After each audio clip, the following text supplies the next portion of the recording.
तो hello guys, anime voice fire में आपका स्वागत है। जैसे कि हमने लास्ट एपिसोड में देखा था कि सारिका मैम जो कि एक असिस्टेंट के रूप में आते हुए एक पेड़ के ऊपर खड़ के साइन का इंतजार कर रही होती है। तभी हम साइन को देखते हैं जो कि उस दौर से निकल के कुछ कदम दूरी चल ही रहा होता है। तभी पीछे से एक आवाज आती है, फैन ऐसे आउटिंग के लिए समय निकालना बहुत अच्छा होता है। तभी हम साइन को देखते हैं जो कि चलते हुए रुक जाता है, उस तरफ मुंडी घुमाते हुए देखने लगता है। तभी वो पर्सन साइन से पूछते हुए कहता है, अब तुम मुझे पूरा इस चीज के बारे में एक्सप्लेन करके बताओगे। तभी हम देखते हैं वो पर्सन को जो कि और कोई नहीं सारिका मैम होती है, जो कि साइन से सवाल करते हुए कहती है, साइन बैंगर पार्टी और मेरे फियांसी की डेथ ये चीज तुम्हें कैसे पता थी, और ये तक कि मार्केसी मेरा ये फियांसी है ये तुम्हें कैसे पता चला, और ये ऐसी बातें नहीं है जो तुम्हें जाननी चाहिए और तुम उससे कैसे जानते हो। तभी साइन सारिका मैम से पूछते हुए कहता है, क्या ये इतना इंपॉर्टेंट है। फिर बताते हुए कहता है, वैसे भी मार्केस हमारा फर्स्ट टारगेट था। तभी सारिका मैम कहती है, हाँ ये बहुत ही इंपॉर्टेंट है। मैं पूछती हूँ तुम किस ऑर्गेनाइजर के स्पाइस हो। तभी साइन कहता है, अगर मैं हूँ तो क्या होगा। तभी सारिका मैम अपने स्वॉर्ड को हाथ निकालते हुए कहती है, क्या ये स्पष्ट नहीं है तुम हमारे रास्ते के बीच आ सकते हो करके। साइन भी सारिका की बातें सुनकर उसी की तरफ देख रहा होता है। तभी सारिका मैम अपना स्वॉर्ड लेते हुए साइन के ऊपर अटैक कर देती है। तभी कैरम जल्दी से बाहर निकलते हुए सारिका मैम के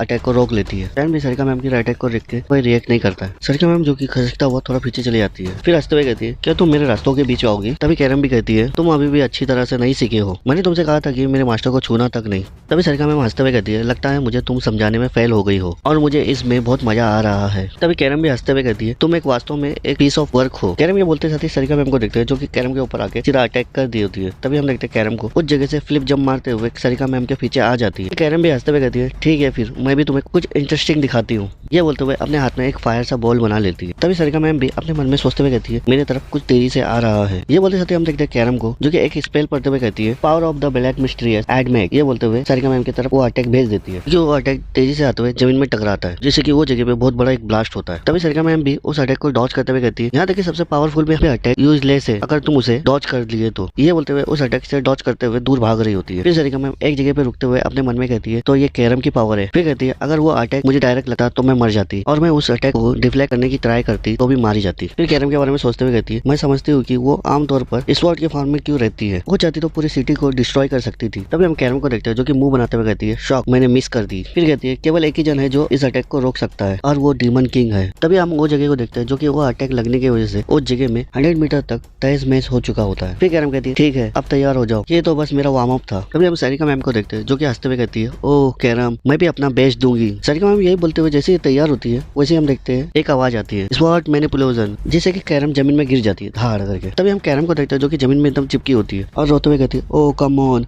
मैंने तो अभी स्टार्ट किया था। तभी हम सैन को देखते हैं जो कि कहता है, अगर तुम इतना हंगामा कर रहे हो तो छुपने का क्या मतलब है। फिर कहता है, तुम लोग एक मूर्ख हो। तभी सारिका मैम भी कहती है, वो सही है। तभी सैन वहां से अंदर जाते हुए कहता है, मैं बाकी लोगों को लोकेशन चेंज करने के लिए कहने जा रहा हूँ। फिर चिढ़ते हुए कहता है, तुम दोनों भी अपने आप को साफ कर लो। बोलते हुए जोर का दरवाजा बंद करते हुए अंदर चले जाता है। तभी हम सारिका मैम और कैरम को देखते हैं जो कि उनके मुंह पे दरवाजा बंद होने के कारण वो उसी की तरफ भी मुंह बनाते हुए देख रहे होते हैं। फिर सैन अंदर आने के बाद अपने सर पे हाथ रखते हुए टेंशन में कहता है, प्लान अब चेंज हो गया, तुरंत सामान पैक कर ले। तभी सामने से भी एक आवाज आती है, हेलो सीनियर। तभी सैन ये सुनने के बाद जैसे सामने की तरफ देखता है कि सामने की तरफ लुनेल बैठी हुई है। तभी लुनेल भी सैन को देखते हुए कहती है, जब तुम मुझे लास्ट टाइम मिले थे तब से लेके अब तक तुम्हारी फैमिली बढ़ चुकी है। तभी हम ब्रायन को देखते हैं जो कि माफी मांगते हुए कहता है, मुझे माफ कर देना माय लॉर्ड, ये यहाँ पर सडनली आ गए हैं। तभी सैन लुनेल को देखते हुए कहता है, ये तो मिस्टीरियस बैरियर को भी पार कर गई है। फिर सैन सवाल करते हुए कहता है, तुमने हमें कैसे ढूंढ लिया। फिर सैन अपने मन में सोचते हुए कहता है, ये मेरी सोच से भी ज्यादा केपेबल है। तभी लुनाओ भी बताते हुए कहती है, ये मेरे टैलेंटों में से एक है और आपको डरने की कोई जरूरत नहीं है, इस जगह के बारे में मेरे अलावा और कोई नहीं जानता है। फिर कहती है, असल में सेकंड बार सोचने पर बाहर हुए उस हंगामे के बाद नहीं, वैसे वो क्या था। तभी सैन लुनाओ से पूछते हुए कहता है, नेवर माइंड, लेकिन तुम यहाँ क्या कर रही हो। तभी लुनाओ कहती है, मैं सिंपली यहाँ आई हूँ तुम्हें थैंक करने। तभी सैन कहता है, मैंने तुम्हारे थैंक्स के बदले मैंने ऐसा कुछ तुम्हारे लिए नहीं किया। तभी लुनाओ कहती है, ये बिल्कुल सही है और मुझे सब कुछ पता है, बैंगर पार्टी के दौरान तुमने मेरे साथ जो किया। तभी हम ब्रैन, नाना और एमिली को देखते हैं जो कि शॉक होते हुए कहते हैं, इसका क्या मतलब है। तभी सैन अपने मन में सोचते हुए कहता है, उसका मतलब उस मोमेंट से था जिस दिन ब्लूड बैंगर पार्टी में जो हुआ, मुझे तो लगा था कि वो अनकॉन्शियस हो चुकी है करके, ज्यादा पावर यूज करने के कारण वो बेहोश हो गई होगी करके। तभी लुनाओ अपने दोनों हाथों में दो मैजिक फायर फ्लेयर को निकाल कर दिखाते हुए कहती है, मैं सभी तरह के एट्रीब्यूट्स के मैजिक को यूज कर सकती हूँ और इतना ही नहीं, मैं उन सभी को कंबाइन या मॉडिफाई भी कर सकती हूँ और मैं स्पेसिफिक लोगों के मैजिक को भी ट्रैकिंग कर सकती हूँ। फिर कहती है, रिमार्केबल, ये नहीं है, ये मेरे ग्रैंडफादर द्वारा दिया गया एक गिफ्ट है। तभी साइन कहता है, ये एक कर्ज है, बल्कि तुम्हारे ग्रैंडफादर दिया हुआ एक अभिशाप है। फिर लुनाओ की बॉडी के बारे में बताते हुए कहते, लुनाओ तुम्हारी बॉडी डैमेज है। तभी लुनाओ साइन की बातें सुनने के बाद साइन से कहती है, तुमने क्या कहा सीनियर। तभी साइन कहता है, चलो कहीं बाहर जाके बात करते हैं। तभी तभी हम ब्रैन और एमिली को देखते हैं जो कि आपस में कुछ फुसा रहे होते हैं। तभी साइन ब्रैन और एमिली को ऐसा फुसाता हुआ देख के एकदम से चिढ़ जाता है। हाँ, चिल्लाते हुए कहता है तुम दोनों मेरे रिटर्न आने से पहले सामान पैक करके रख देना। तभी एमिली ये सुनने के बाद कहती है माय लॉर्ड आप कहाँ जा रहे हो। तभी साइन एमिली को बताते हुए कहता है हम रोवेन अकेडमी जा रहे हैं। तभी हम एमिली को देखते हैं जो कि ये सुनते ही एमिली एकदम से खुश हो जाती है और उसका चेहरा भी एकदम ब्लशिंग करने लगता है। फिर हंसते हुए कहती है इसका मतलब है कि मैं हर दिन लॉर्ड साइन को केयर कर सकती हूँ। हम ब्रैन को देखते हैं जो कि एमिली के बारे में सोचते हुए अपना मुंह बना रहा होता है। जहाँ पर एक डिश बनाते हुए एमिली आ रही होती है और चिल्लाते हुए कहती है my lord sir Bran please मेरी हेल्प कीजिए इसे नीचे रखने में। तभी नाना को देखते हैं जो कि ब्रैन का फेस देखते हुए कहती है ब्रैन तुम्हारा फेस ऐसा क्यों बना हुआ है। तभी ब्रैन मुंह बनाते हुए नाना से कहता है मैं अभी बहुत सारी अलग अलग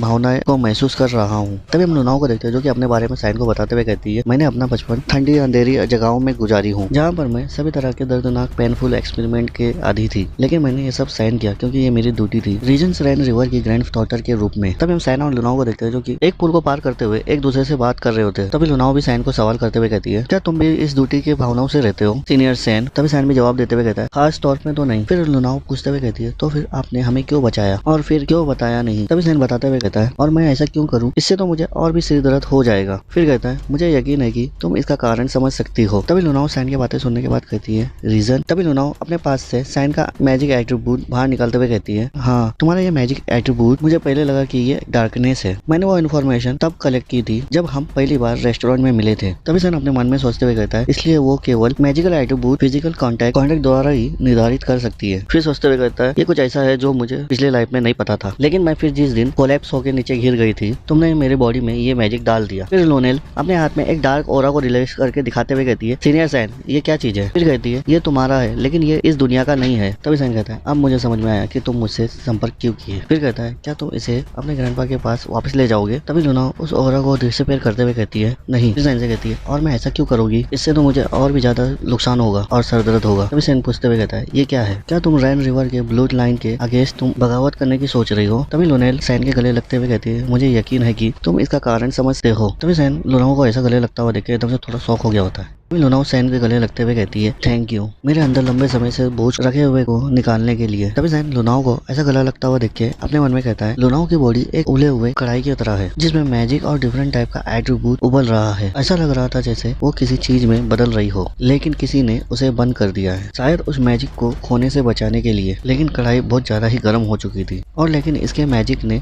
लाइफ को बुझाना शुरू कर दिया था। ऐसा कि लुनाओ की डिस्टनी डेथ की तरफ बढ़ रही थी और मैंने बस उस ढक्कन में एक होल कर दिया क्योंकि मेरी नजर में वो किसी और की कठपुतली जैसी लग रही थी और ये मैं नहीं देख सकता। तभी सैन लुनाओ को अपने से दूर करते हुए कहता है तुम्हारे पास मुझे थैंक्स देने के लिए कुछ भी नहीं है। फिर कहता है अगर तुम्हारा बात पूरा हो गया है तो मैं जा रहा हूँ। मैं बस तुमसे ये रिक्वेस्ट करता हूँ कि तुम मेरा सीक्रेट किसी को नहीं बताना, मैं आप पर भरोसा कर रहा हूँ मेरी जूनियर। और जाते हुए कहता है ओह और तुम अपने आप को हार्डली पुश मत करो, ये तुम्हारे लिए डेंजरस हो सकता है। लुनाओ भी सैन को ऐसा जाता हुआ देख के कहती है कितना प्यारा था, मुझे पता था सीनियर सैन वास्तव में एक अच्छे इंसान है। तभी यहाँ से सीन चेंज होकर हमें दिखाया था ग्रैंड एकेडमी में हेडमास्टर के कॉटेज में, जहाँ पर लुनाओ के ग्रैंडफादर चिल्लाते हुए कहते हैं तुमने क्या कहा, ये बोलते हुए गुस्से से टेबल पे जोर का हाथ मारते हैं। तभी सामने वाला पर्सन बताते हुए कहता है सौभाग्य से सर वो निर्दोष साबित हुई और उसे रिहा कर दिया गया है, लेकिन क्या हम ओसिफ किंगडम के अगेंस्ट याचिका जारी करें। तभी लुनाओ के ग्रैंडफादर कहते हैं नहीं ये इतना बड़ा इशू नहीं है। फिर गुस्से से कहते हैं उसे रिटर्न आने से पहले किधर रुकने की हिम्मत कैसे हुई। फिर कहते हैं उसे ढूंढो और तुरंत मेरे पास ले आओ।